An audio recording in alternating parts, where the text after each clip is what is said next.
OK, Gemma, as the newest member of the team, this is your chance to prove you're committed to the show.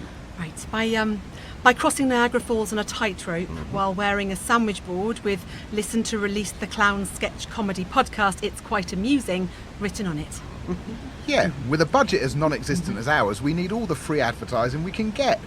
Anyway, we've all done it. Yeah. In fact, Casper did it twice, there and back. And I only pooped myself once. Oh, okay. So, here you go. One sandwich board, Thanks. one long balancing pole and one tightly strung rope over a raging torrent. Thank you. Off you go. Okay. If it means being accepted as part of the team, wish me luck. You can do it. Go, Gemma. Go, Gemma. Go, Whoop, Gemma. whoop, whoop, whoop, whoop, whoop, you go, girl.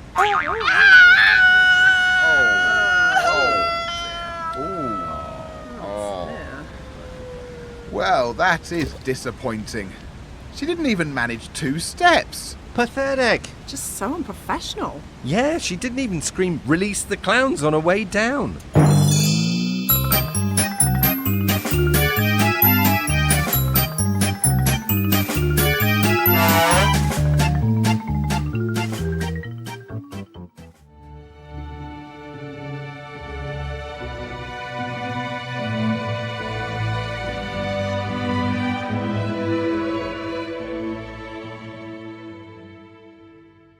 If, like me, you're a fan of opera, then you'll be as excited as I am by our next guest. He's here tonight to talk about an unprecedented discovery. Joining us from the Bremen Institute is Dr. Hans Frey. Dr. Frey, welcome. Thank you, Clara. It really is a most thrilling find. The libretto to a previously unheard opera by Wagner. Amazing. And am I right that so far it has not been heard in public? Not a word. However, I am happy to give a short reading now on your show. What an honour. And if I might be so bold, perhaps I could translate into English as you read. Splendid. Ich meine nicht, dass dieses Fahrrad mein ist. I don't think this bike is mine. Es hat einen Korb nach vorne. It has a basket on the front, Wie ein Mädchenrad. like a girl's bike. Ebenfalls. Also, Mein Fahrrad ist rot. my bike is red, Und es hat Stabilisatoren. and it has stabilizers. Nein, No, nein, no, nein! no, Das ist nicht mein Fahrrad. that is not my bike. Dr. Frey, that was beautiful. What you've just heard is an extract from the long-lost classic, Wagner's Wrong Cycle. It is in fact only one of 2 works that was discovered. Oh my word, that is astonishing. I'm afraid the other work is not so good, so it is Wagner's right cycle and consists mostly of jumping up and down, clapping the hands and giggling. So one of his shorter works. Yes, no more than 1, maybe 2 weeks. Release the clowns.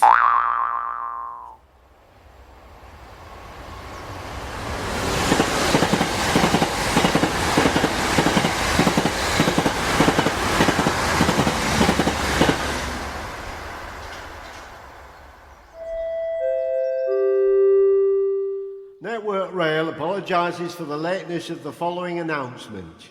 The train now approaching platform 4 has just left.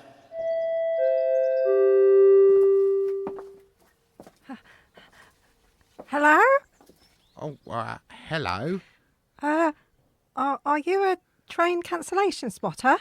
Yes. Great! Can I join you? Oh, are you a spotter too, then? Well, I've only just started. I've got lots in my book, but they're all much the same. I'm afraid I haven't heard any rare excuses yet. Oh. Bet you've heard loads. Oh, yeah, loads. Wow. Nice anorak. Thanks. My mum knitted it. Heads up. Here comes one. We apologise for the late running of the 7:52 service to Peterborough. This is due to a signalling fault at Bounds Green. Passengers are kindly requested not to leave any homemade explosive devices unattended on the station. Thank you. Oh, bugger, I've already got that one. Yeah, we've all had a signalling fault. Very common indeed. Pleased to meet you, Victoria. Southend Victoria or London Terminal? It's Line, actually. Victoria Line. But people just call me Vicky. Well, very pleased to meet you, Vicky. I'm Steve. Steve Pancras. Hold on. Sounds like another one's coming. We apologise for the delayed April the 23rd service to Manchester underwater. This is due to a fallen leaf on the line at a point where the trains go past a tree. Passengers are kindly requested not to smoke, drink or read anything by Daphne du Maurier. Thank you. Oh, sugar, I got that one too. Yeah, not much news so far today, I'm afraid, Paddington. Vicky? Sorry, Vicky. Actually, my uncle used to be a cancellation excuse writer for British Rail, as it then was. Oh, wow. Really? Yes, but it all goes out to private tender these days, and the announcers work from some ridiculous excuse list now. Oh, here comes another one. Docklands Light Railway would like to apologise for the cancellation of the big square-shaped red one. This is because somebody has become glued to the roof of the train. Oh, great. I haven't got that one. Me neither. What a treat. Look, I don't want to sound forward, but no, forget about it. It's okay. Go ahead. Ask. It's just, I was wondering, and I know this might seem creepy, but it really isn't. It's just that you're not like other girls, so... Yes? Could I meet your uncle? Oh. Yes, yeah, I suppose. Yes, of course. Great. Passengers are reminded that there will be no services running to the southeast of the United Kingdom due to a battleship over Fenchurch Street Station. Thank you. Release the clowns.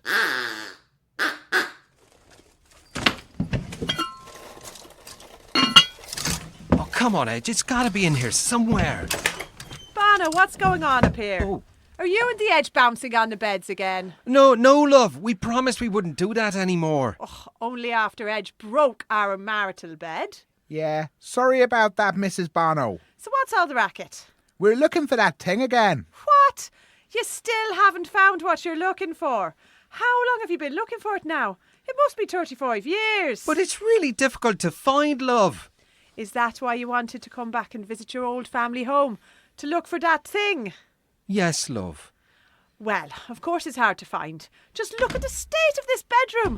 It's a bigger tip than the tippiest tip in Tipperary. Oh, that's so unfair. Let me look for it with you.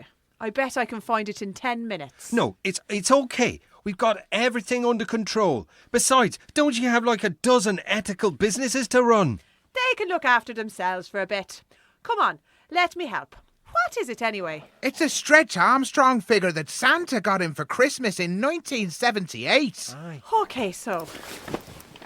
Look, there's really no point. You'll never have... Found it! Oh, what? Where was it? Wedged right here down the side of the bed. Here you go. Oh, thanks, darling. You're the best. No biggie. I'll go and put the kettle on. Stretch flipping Armstrong, Edge. Get in. Does this mean we can stop playing that bloody song? No, it does not.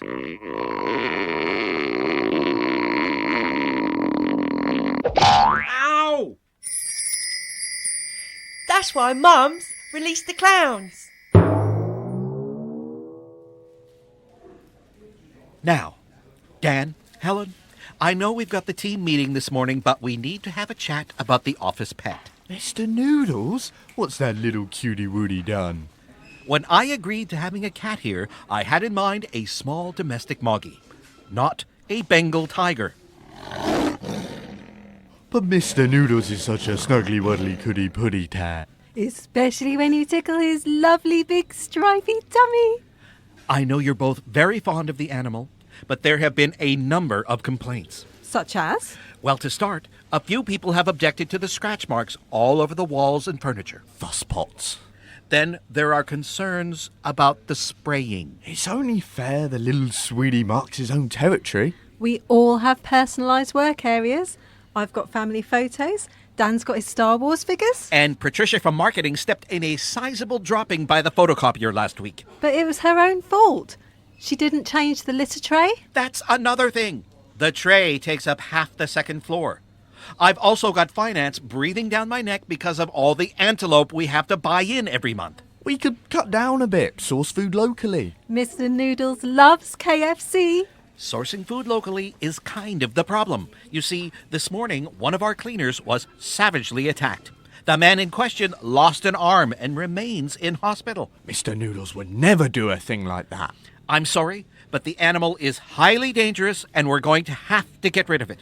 You can't do that. Mr. Noodles improves working relationships in the office. Hey, he helps with our well-being. And what about the well-being of Martha from development? She's been missing for 9 days. You've never given Mr. Noodles a chance, have you, Nigel? Of course I have. It's just... He's a sweetie once you get to know him. Come on, Nigel. Try playing the string game with him. I'm sorry. It's too late for that now. You'll just have to make do with sharing cat memes at work like everyone else. The tiger has got to go. Mr. Noodles! He comes. Nasty Nigel wants to get rid of you. Now what do you say to that? Oh my God! Mr. Noodles loves his foodies, doesn't he? What a good team worker. Release the clowns.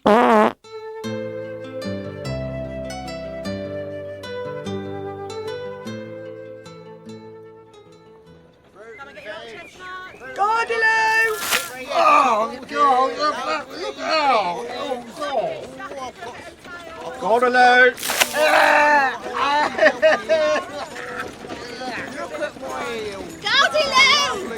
Oh, not again!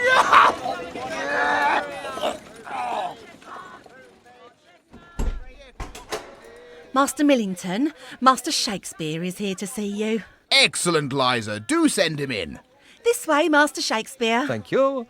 Bill, sit ye down, sit ye down. Good morrow, Thomas. You wish to see me? It's about your new play, Bill, Hamlet. Ah. You've done it again, haven't you? You've stuck me with ye firsty drafty. What? I don't know what you mean, Thomas. Hamlet is my masterpiece, an exquisite meditation on the contradictions of existence itself. Really, Bill?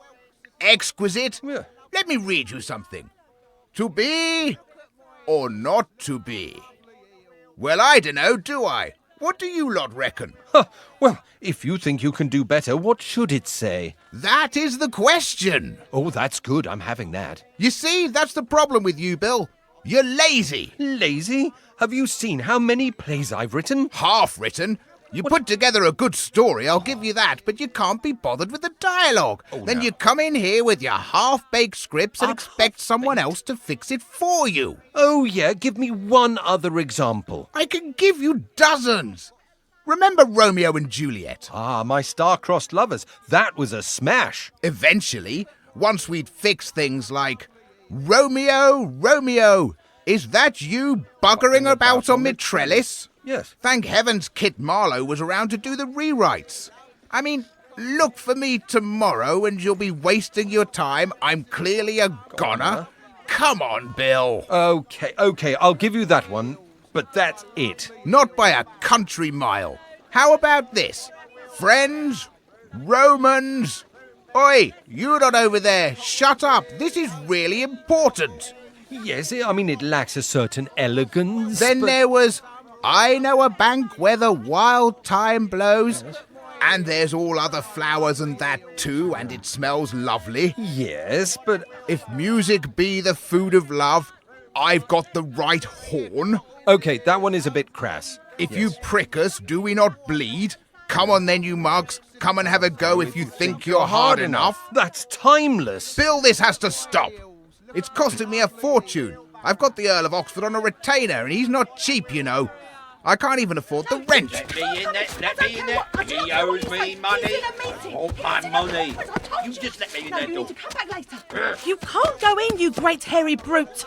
Master Millington is in a conference.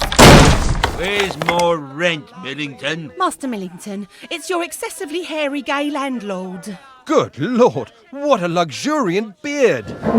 Whoops, got to go, Bill. I exit, pursued by a bear. Give me my money! Exits pursued by a bear. Now that gives me an idea. Release the Clown starred Amy Holmes, Casper Michaels, Gemma Layton, Dan Willis, Phil Nice, Alex Marion, Karen Morden, Barnaby Edwards, Nick Hildred, Holly Meachin, Martin Hyder, Marco Chu and Phil Whelans. It was written by Alex Marion, Nick Hildred, Karen Morden and Alf Oldman. The social media whiz kid is Dan Willis and the show is produced by Nick Hildred and Alex Marion. Want more podcast fun? Then get your laughing gear round FUF Podcast at 8mm Network, Ireland's oldest podcast network, striving to bring you odd tales, manic rants and general mayhem in audio form. And if that isn't enough, try Movement Radio. It's a podcast where best friends Chip Hazard and Talon Williams talk about topics such as wrestling, sports, haunted places, cryptids and a whole lot more. You can find Movement Radio on Google Podcasts, Apple Podcasts, Spotify and all your favourite podcasting platforms. See you in 2.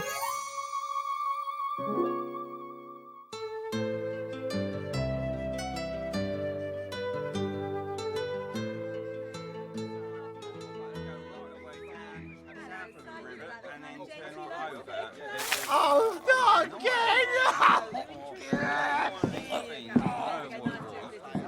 All the world's a stage, and all the men and women merely players. They have their exits and their entrances, and one man in his time plays many parts. Like probably 3 or 4, at least. It's got to be that many, hasn't it? Let's see now. He's a baby first, getting carried around and puking all over. Then he's a boy, and he has to go to school. He doesn't want to go to school, does he? But he does. I reckon probably 6, actually. So he gets all wistful-like, mooning about over some sort, and that's embarrassing. So he overcompensates, starts looking for fights, seeking the bubble reputation even in the cannon's mouth. Bubble reputation? What does that mean? I dunno. I'll sort it out later.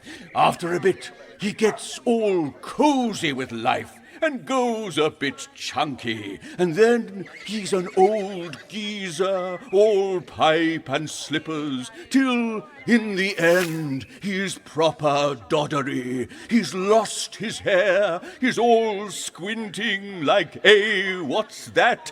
And he's got no teeth neither. So he's like a baby, sort of full circle, you know. Shame, though, in it. Ooh, that's 7. 7 ages. Blimey.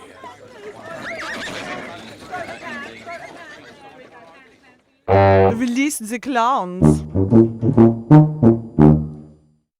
Was A Quiet Place inspired by Signs It Comes at Night in War for the Planet of the Apes? Was Ready Player One influenced by Avatar, Wreck-It Ralph, and The Last Starfighter? Is The Hurricane Heist more influenced by Sharknado or Geostorm? These are the kinds of questions my guest co-hosts and I discuss on my podcast, Piecing It Together. Every week we look at a new movie and try to figure out what other movies inspired it. Whether it's the story, the character development, tone, or even use of music. Every movie was influenced by something that came before it, and we want to figure out what. Check out Piecing It Together on your favorite podcast app or check us out on piecingpod.com. You can also follow us on social media at piecingpod. Piecing It Together is a part of the All Points West podcast network.